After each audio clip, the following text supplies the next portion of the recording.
Siema, tu Wahacz.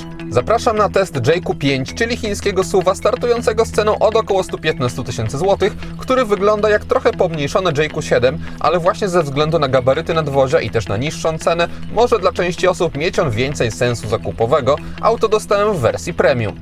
Jest ona tą bogatszą i jej cena to dokładnie 129 500 zł bez promocji lub 124 900 zł po rabacie oferowanym przez Jayku.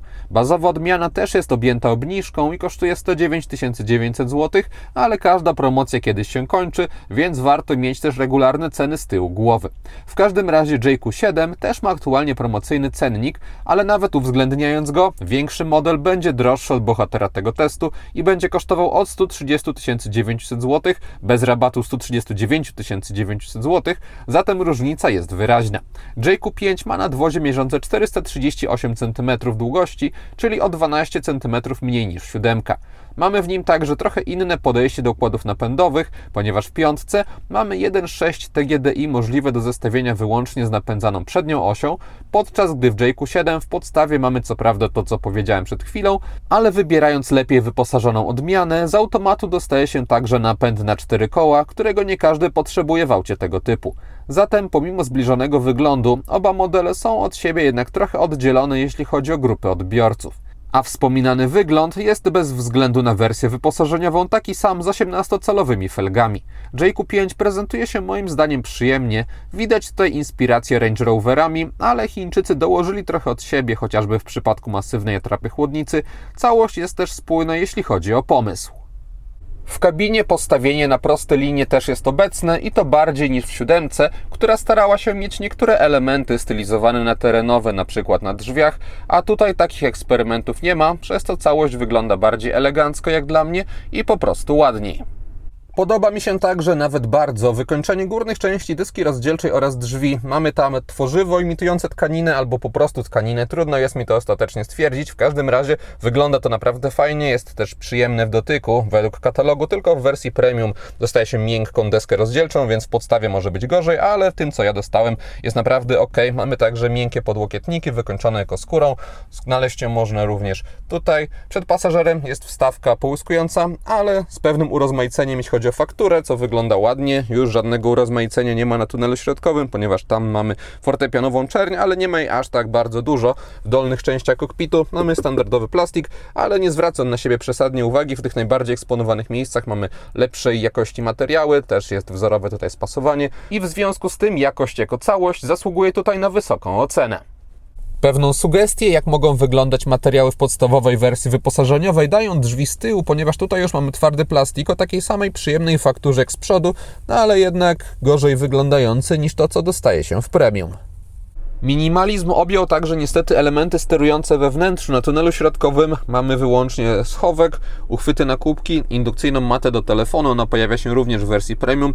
Mamy 50W ładowanie oraz jedynie 3 fizyczne przyciski zmiany trybów jazdy, światło awaryjne i centralny zamek, zatem totalne podstawy. Złącza ładujące ukryte zostały w przestrzeni pod tunelem środkowym. Z lewej strony mamy po jednym USB-A i USB-C. Z drugiej strony jest 12V, dostęp do złącz jest utrudniony np. podczas jazdy, ale jeśli są już w nich wpięte kable, to łatwiej sprawić, aby nie były one na widoku, gdy nie trzeba. W drugim rzędzie mamy tylko jedno USB i to w standardzie A, zdecydowanie wolałbym, aby było ono w standardzie C. Wspominane minimalistyczne podejście powoduje, że panel klimatyzacji jest tylko w formie menu. Na szczęście na dole mamy przełączniki do zmiany temperatury oraz odparowywania szyb. Niestety, aby wszystko inne dostroić, trzeba już odpalić panel pełny.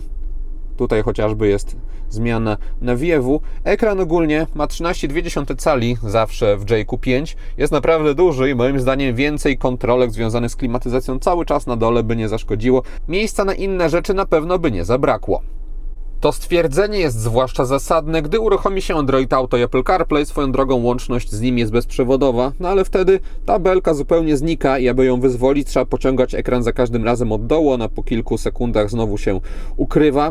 Gdy się ją wyzwoli, to jest możliwość chociażby też wejście do oprogramowania przygotowanego przez Jayku, więc to trochę ratuje sytuację, no ale wciąż wyciąganie jej, aby chociażby spojrzeć na temperaturę, jest mało wygodne, a biorąc pod uwagę, jak ogromna jest tutaj mapa, to nawet gdyby tyle było przestrzeni na jakieś dodatkowe przełączniki przygotowane przez producenta, na ergonomię nie wpłynęłoby to w żaden sposób negatywnie.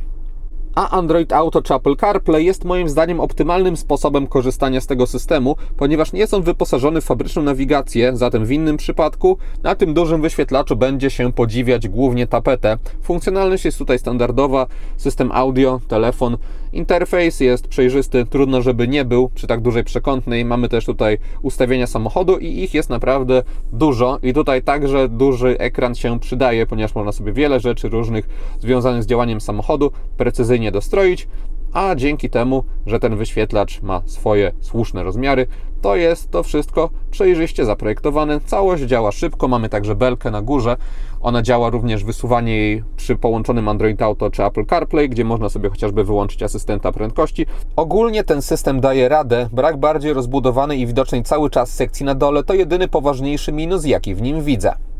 Na kierownicy w Jayku 5 na dole mamy niecodzienne wstawki. Na ergonomię nie wpływają one w żaden sposób. Są, bo są. Gdyby ich nie było, to też byłoby ok.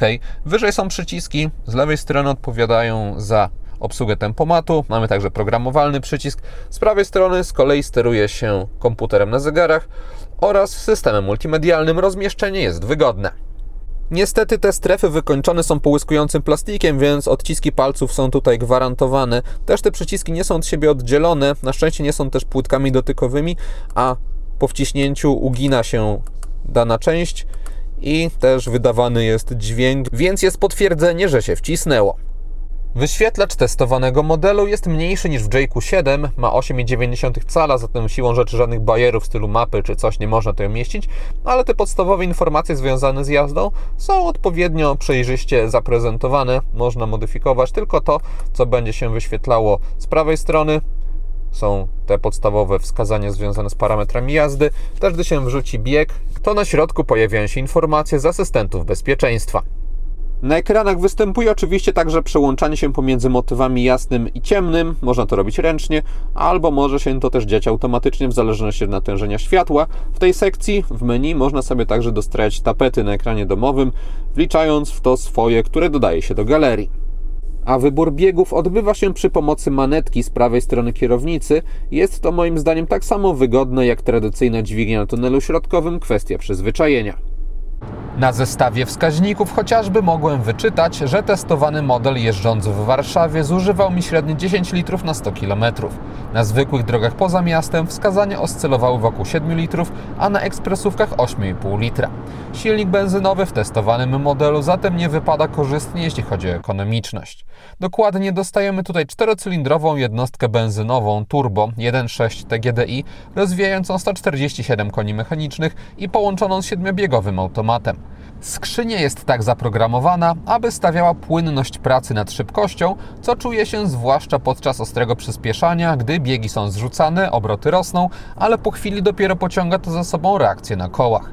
Zwłoka nie jest jednak przesadnie długa, aby jakoś negatywnie wpływała na bezpieczeństwo, po prostu taka jest charakterystyka tej przekładni, a też Jayku 5 zdecydowanie nie ma sportowego ducha. Dzięki temu jednak praca skrzyni jest przyjemna, bo nie ma szarpnięć czy nerwowych reakcji. Automat nie ma z kolei problemów z robieniem redukcji i wystarczy rozsądnie wciskać gaz, aby wskakiwał niższy bieg. Przy neutralniejszym przyspieszaniu reakcja skrzyni jest już szybsza, zatem poczucie dostępności dynamiki przy takiej normalnej jeździe jest już ok. Wykorzystując pełnię potencjału układu napędowego, tak auto przyspiesza od 0 do setki. Niestety przez zimę idealnie suchej nawierzchni w trakcie testu nie spotkałem.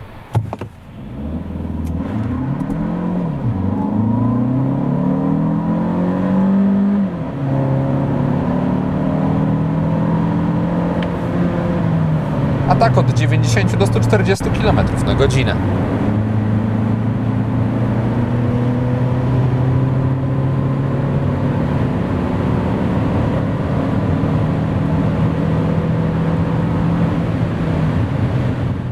Nagrania przyspieszanie robiłem na ustawieniach sportowych pracy układu napędowego, a JQ5 ma 3 różne tryby i zawsze startuje na Eco, które kiepsko wypada przy jeździe z wyższymi prędkościami, ponieważ wtedy po wciśnięciu gazu testówka względem pozostałych trybów jest wyraźnie bardziej ospała.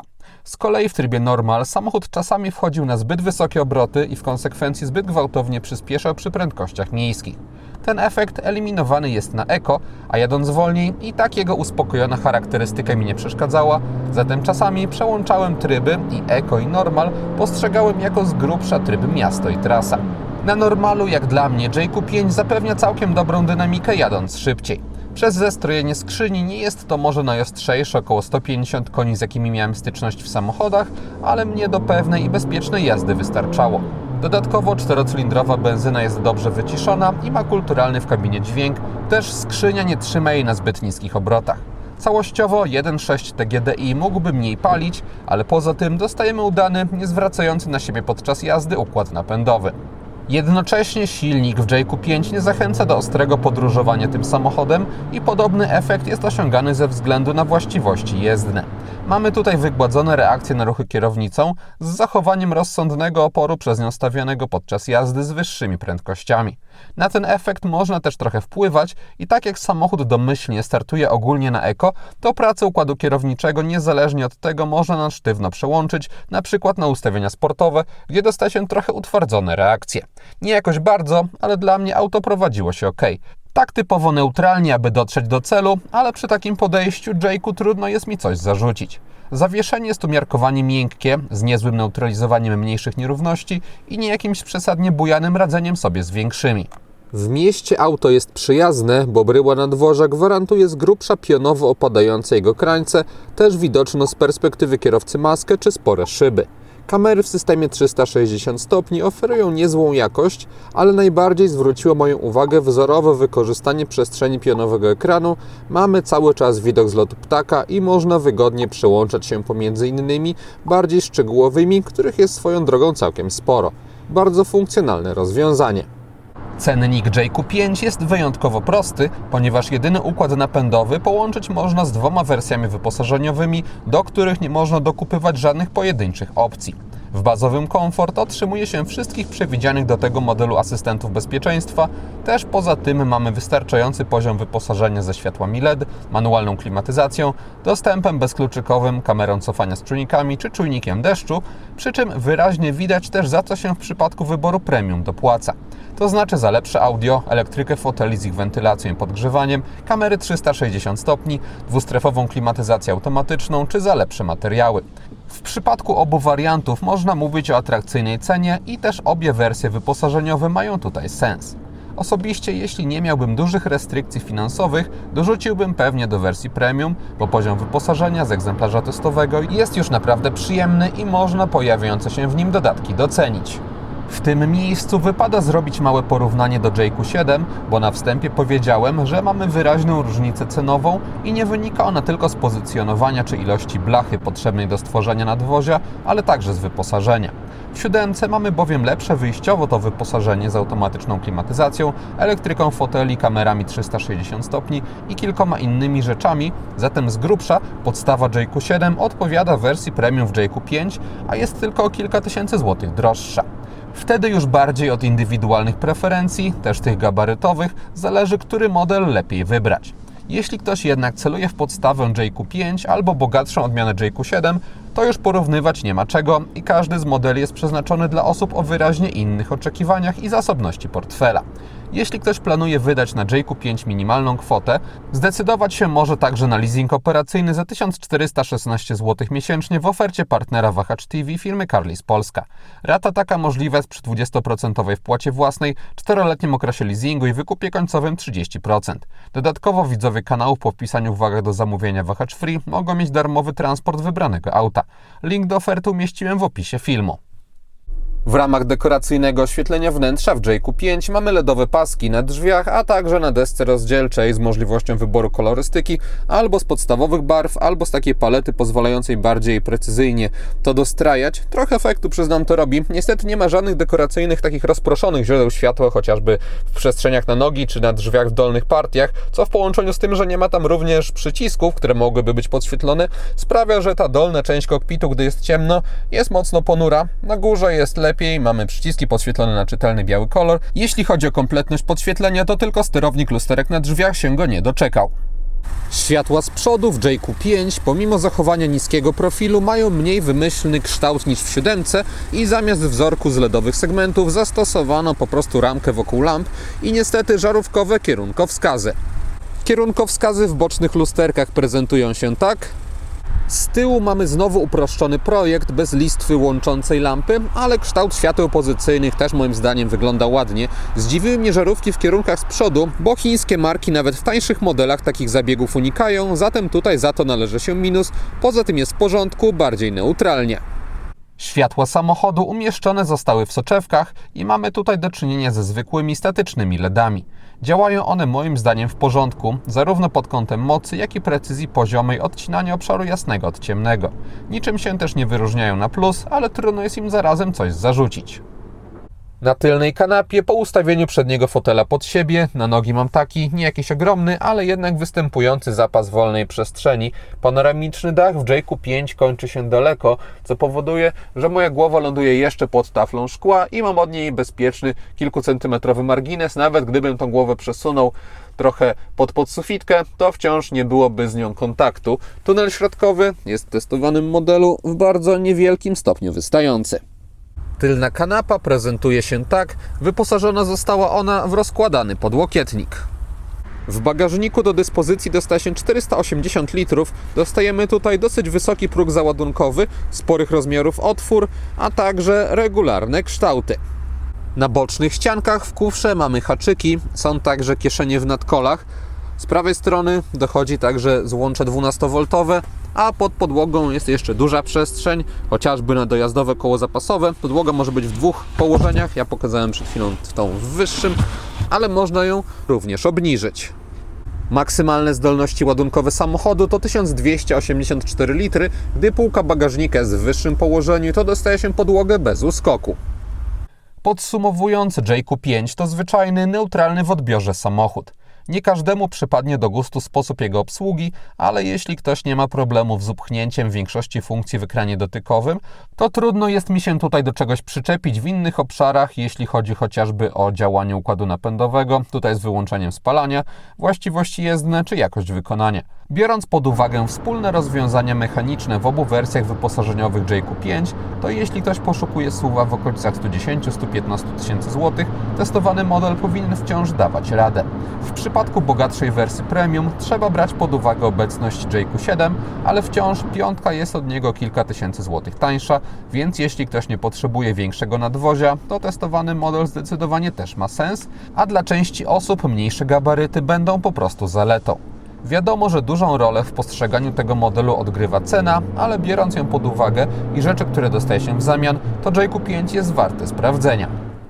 I to wszystko, co przygotowałem o Jake'u 5. Dziękuję za uwagę i mam nadzieję, że jego test się podobał. Jeśli tak było, zachęcam do dania temu filmowi łapki w górę. Będzie mi z tego powodu bardzo miło. A jeśli ktoś nie ma, to zapraszam również do subskrypcji kanału, ponieważ kolejne materiały na Wahacz TV pojawią się już wkrótce. Na razie!